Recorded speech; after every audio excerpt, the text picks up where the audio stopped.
Hello, HGG Radio, Higher Ground Gospel Station. My name is Chaplain Ingrid Gentles, and I am your host for today. Today, our topic is overworked in ministry. Yes, overworked in ministry. Now, this conversation may not resonate with everyone who serves in ministry. However, for those of us who have experienced or who are still experiencing ministry burnout, we need to hear this and we need to be a part of this discussion. So, ministry burnout can lead to spiritual burnout. Absolutely. Ministry burnout can lead to spiritual burnout, especially if you are volunteering in multiple areas of ministry within your church. And so, this conversation, I am pretty sure for all of us who are in volunteering in ministry or who are on staff serving in a church, can apply to us. Yes. And so, I want to get into this discussion and hopefully shed some light on it. I really don't believe in one-sided conversations. I believe that when we are having a discussion or a conversation, we need to view it from both sides, right? So without further ado, and for the sake of time, let's get right into the conversation. Overworked in ministry. Let's look at the definition of being overworked, first of all. The definition: being required to do too much work, often resulting in exhaustion and stress, right? You feel exhausted and you feel stressed because you are doing too much. And let's face it, the body can only take so much before it decides to start giving us signs that we need to revisit our approach and how busy we are in our lives, right? And ministry is a beautiful thing. We're all called to serve in ministry. As believers, we should serve in ministry. There's absolutely nothing wrong with that. What I am saying is that we need to use wisdom, right? We need to use wisdom in service. We need to use wisdom overall, because overworked and burnout does just not apply to the church environment. It applies globally, whether it's in your work environment, in your home environment. Overworked is a real thing for everyone. I'm targeting and speaking about the church right now because HEG radio station is a Christian radio station. And so people in ministry who are serving are experiencing these things. And it's something that we need to talk about, and we need to talk about it openly, right? And so let's get into the discussion some more. What does it look like when a member is overworked while serving in ministry? What does that look like when a member is overworked while serving in ministry? How does that individual show up for service, right? What does that look like? Well, in some cases, you'll see that the enthusiasm sometimes is not there. They look tired. They come in, they're dragging themselves, probably coming in from work to serve in ministry, coming in from work, a long day from work, and having to come in and serve in ministry can also be exhausting if it's not balanced, right? And so we have to pay attention to the signs of what that might look like. Some of us, we start to murmur, we start complaining, right? We start, talking about how tired we are and how much we've taken on. And so that's a natural human thing to do. While we know that it's not right to murmur and complain, it's something that we do as human beings. And I know that there's a scripture that talks about that. Philippians 2:14 talks about that. Do all things without complaining, without grumbling, without disputing, right? And so that's something that we need to keep in mind. What are some of the other signs that we see? Sometimes people are showing up late for service in ministry, right? Sometimes the people are cutting corners depending on what area you're serving in ministry. For example, if you are on the cleaning team and and you're tired and you're fatigued and you're just worn out and you're just stressed and you need a break and you come in to do the cleaning as part of someone on the cleaning, an individual who's serving on the cleaning team, you may not clean the areas like you used to before. You may not put that little extra shine, and that sweeping in those little areas that we normally would do when we started so afresh and we were so excited and enthusiastic about serving, right? So it does impact how we show up in ministry. It actually does impact that. And and it's sad to say, but you lose your joy. The joy is not there. The excitement is not there. Showing up to serve your Lord and Master, right? And to serve the church in the best way possible that you can as someone who is a member of the church and volunteering in service or possibly being on staff.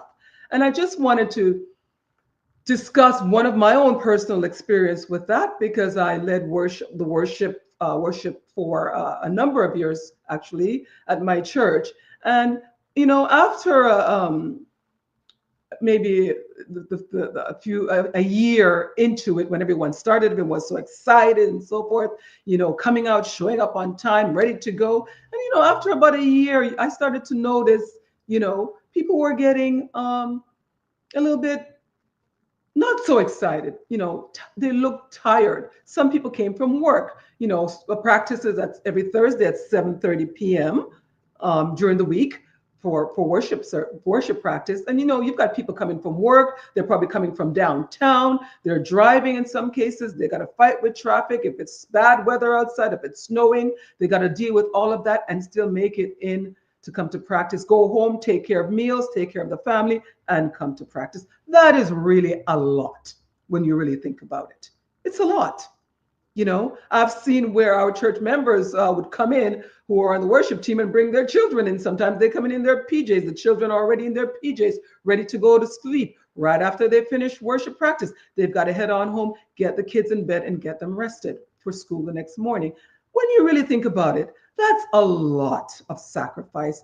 And I can see how someone can feel burnt out and exhausted from just what I've just shared with you. So one of the things that I had to start doing was to find ways to let them know that I appreciate them. We celebrated birthdays together as a group, as the worship team itself. We gave gifts. We talked. I listened to their feedback.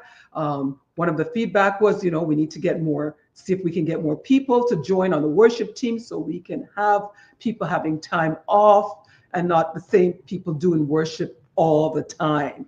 So that was a positive feedback for me, actually, to hear that. And to be quite honest, I implemented some of what was shared because it was important for me to do that if I am going to honor the people who are serving, with me in worship. And so, we need to be mindful of all of that. And so what does it look like based on what I've just shared? What does it look like when a member, a volunteer member, or staff, paid staff, is spiritually burnt out? What does that look like? My goodness, being spiritually burned out and serving in ministry. What does that look like?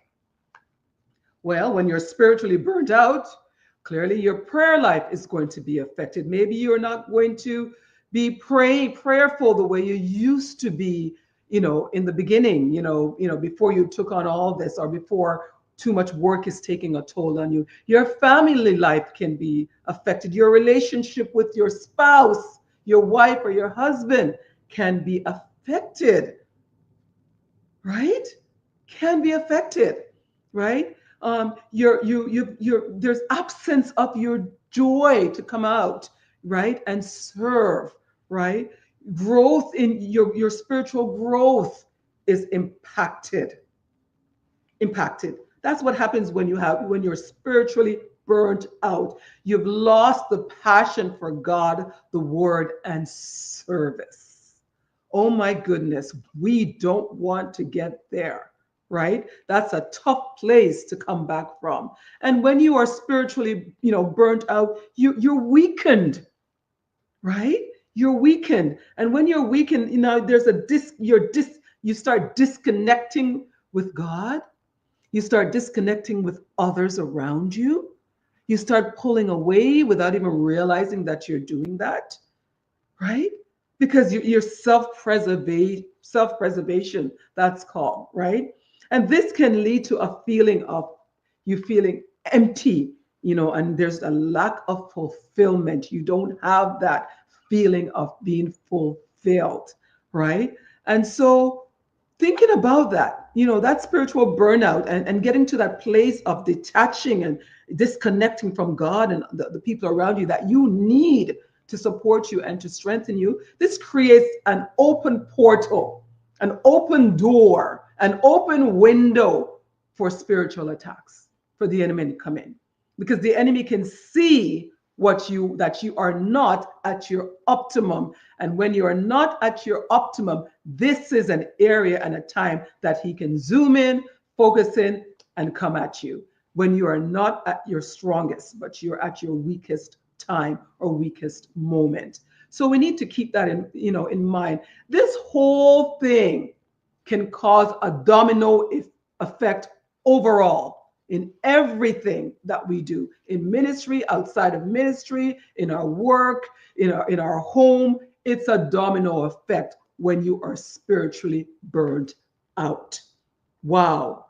And so I guess my question is, how serious is this? How serious is it? It's very serious. That's my answer to you. It's very serious. And why is that serious? Well, before I give you the answer to that, I think I'm just going to take the time just to remind you that you're listening to HGG radio station.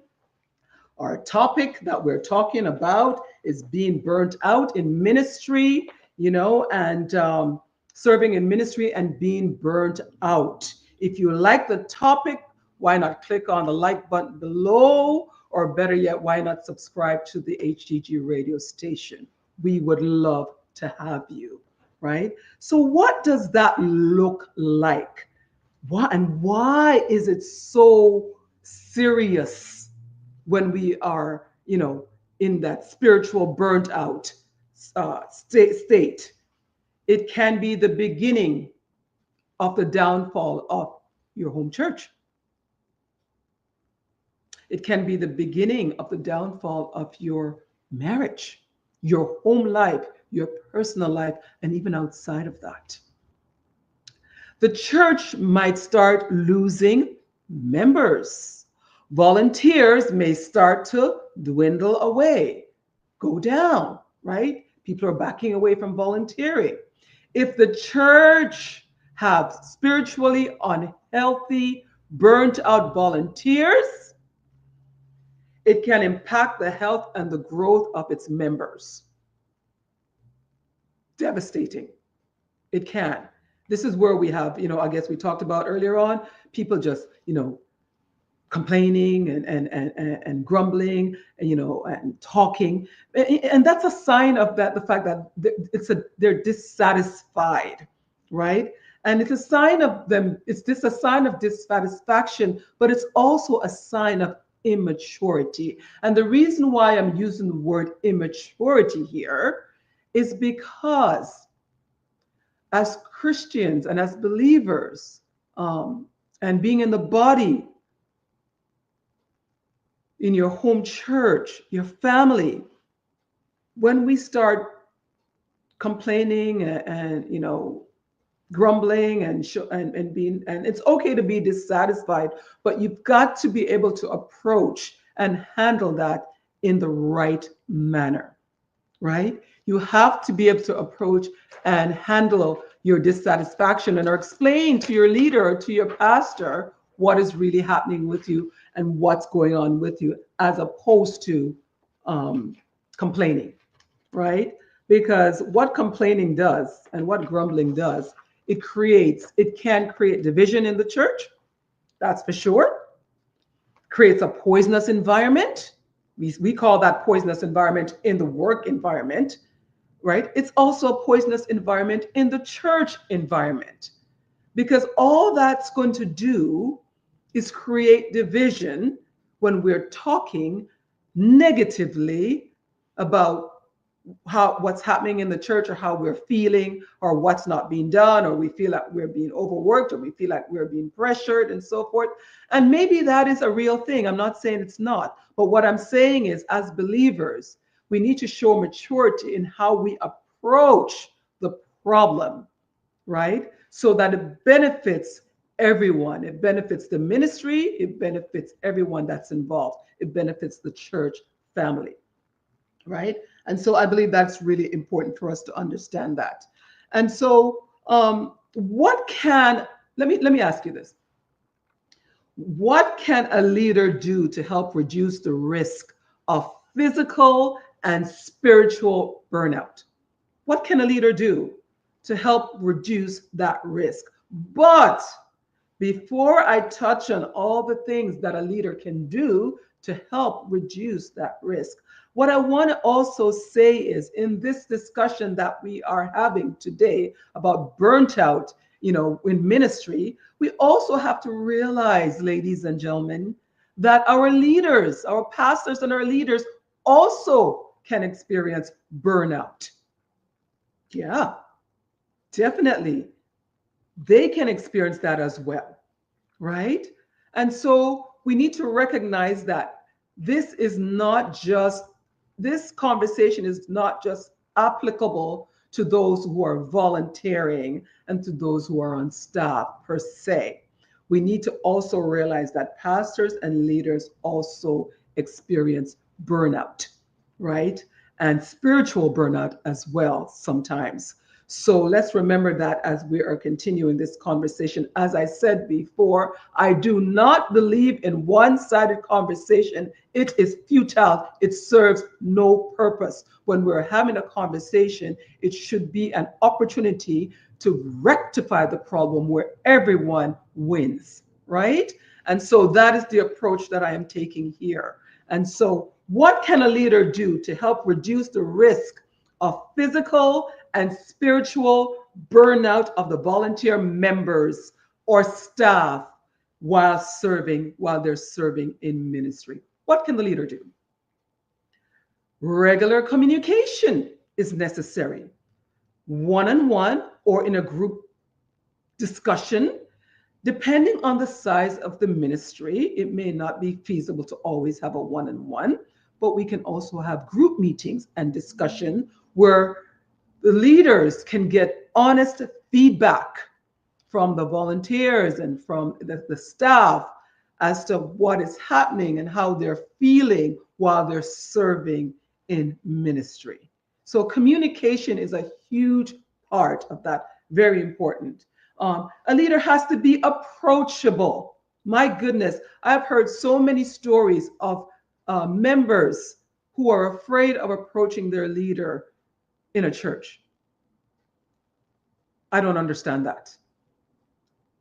Your leader should be approachable. You should be able to go to your pastor or whoever with leadership to discuss or to resolve a matter without feeling fear of reprisal, fear of being judged. That's not healthy, right? And that would fall on the shoulder of the leader if that is actually occurring within a church. I'm sorry, I do not subscribe to that. That is not love. That is not, leading in love, right? A leader, leadership should create a safe environment, for us, for the volunteers and their staff to be able to come in and speak to them.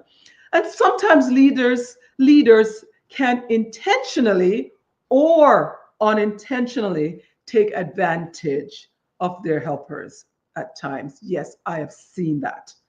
I have seen it, right? Sometimes it's intentional and sometimes it's not, it's unintentional, right? And so they're unaware that they're doing this. And this is why I'm saying communication, open communication is vital in any relationship, whether it's your marriage, whether it's your workplace, whether it's in friendship, whether it's in the church. Communicate, communicate, communicate, right? And listen,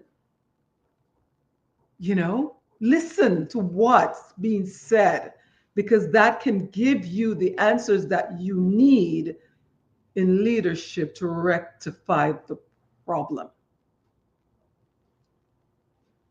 Be supportive. Encourage a healthy work-life balance with your members. Help them to recognize that you understand that they've got other obligations outside of the church, and you are fully aware of that, right? And so you want to work with them to help them have a healthy work-life balance so that they can be also an effective volunteer member in the church or a staff per se, right? So that needs to be recognized and taken into consideration. Encourage them to take breaks. Take a break when it is needed. Yes, take a break when it's needed. Now, depending on the size of the church and the number of willing volunteers, that might not be an easy task to take on, right? To give someone a break, because you may have that one person who's the only person in that children's ministry, in that, hospitality ministry, or whatever ministry they're serving in. Sometimes it may just be that one person, again, depending on the size of the church, right? That you're in or you're involved in. However, I believe it's easier to give someone a break and let them step down than to end up losing a volunteer or losing a staff, right? Regularly acknowledge their good works. That encourages a volunteer to keep going, even if they are tired and feeling burnt out. Regularly, acknowledge what they do, give them the feedback, let them know, you're doing a great job, we see you, we see what you're doing. That little acknowledgement might give them that little that little push that they need to keep going, even if they were thinking of stopping for a little while and taking a break. Okay, so keep that in mind as leaders, in the church. Now, what can we do to help the leaders from experiencing burnout or feeling overworked in the church? What can we do? Because our leaders are here to also serve us, and we are here to serve them, right? So what can we do? We have heard now some of the things that leaders can do to help reduce, the risk of physical burnout with their, volunteers. But what can we do as members of the church, volunteers, staff, maybe even paid staff? What can we do to help the leaders from experiencing burnout or feeling overworked? What can we do? Well, we can hopefully volunteer more people to step up, in the church. Not everyone volunteers. So it's always that handful of people that volunteers, and everyone else just comes in and enjoys the service and worship, and they go home, right? Here's an opportunity for those individuals to step up, right? The more that comes in, the less opportunity for people to have these burnt out experience, right? So I'm going to say how we can help the leadership, from them experiencing burnout, is to volunteer more volunteers to come forward and serve in a ministry. We can't force you, but we're encouraging you to do that. Pray for your leaders. Pray for your pastors.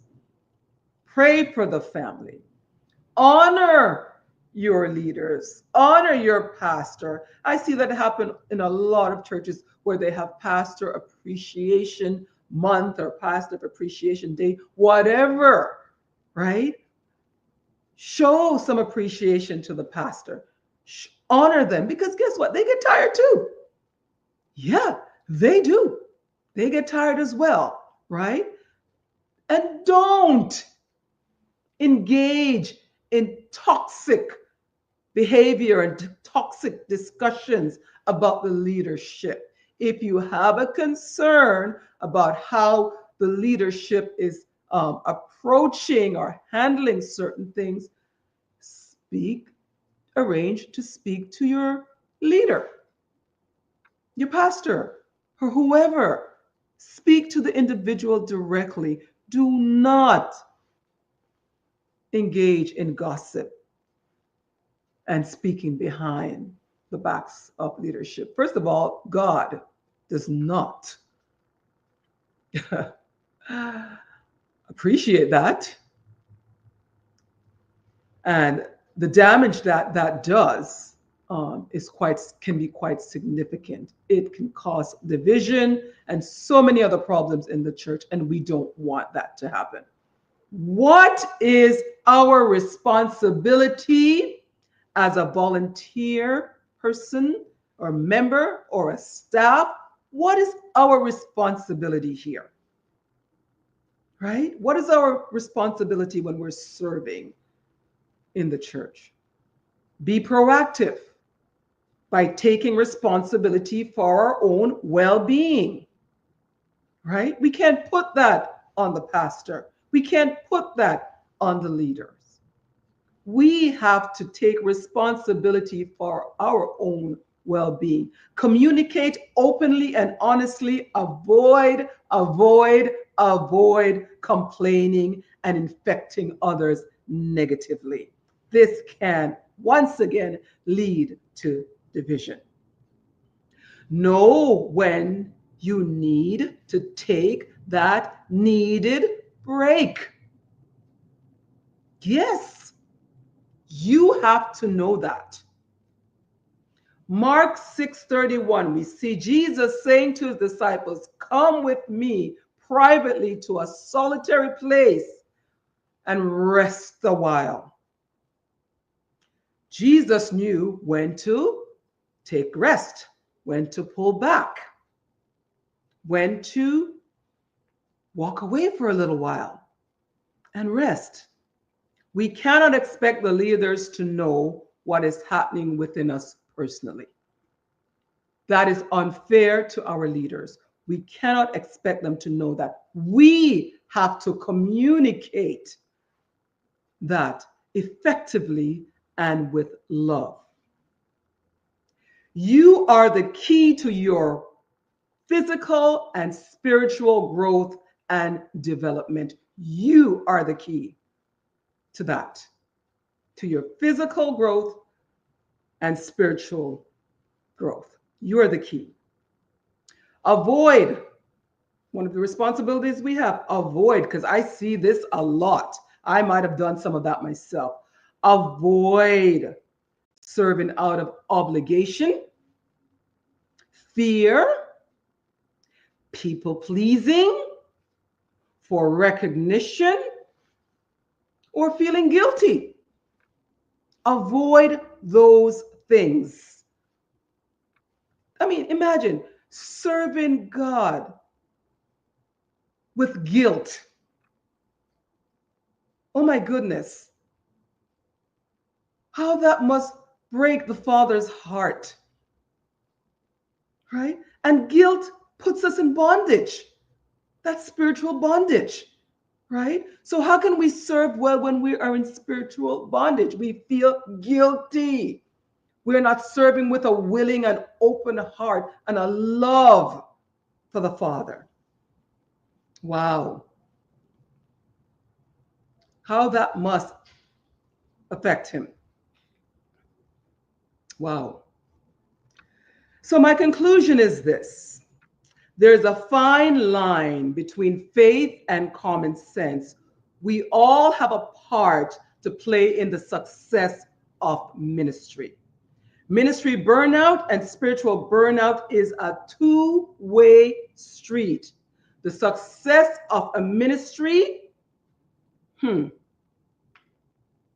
staff and volunteers is interdependent. Everyone has a responsibility, whether to ourselves or to the ministry. Everyone is coming together and working together. We have a responsibility to ourselves as well as to ministry. Take care of yourself before you can take care of others or fulfill your obligations. Serving the Lord should be a privilege and a joy. Remember, God rested on the seventh day. Genesis 2, verse 1 to 3. He rested. Now, God is omniscient. God does not sleep. He does not slumber. He does not need to rest. So obviously, this was an example for us to know, to learn, to take rest when we need it. Jesus demonstrated that as well, right?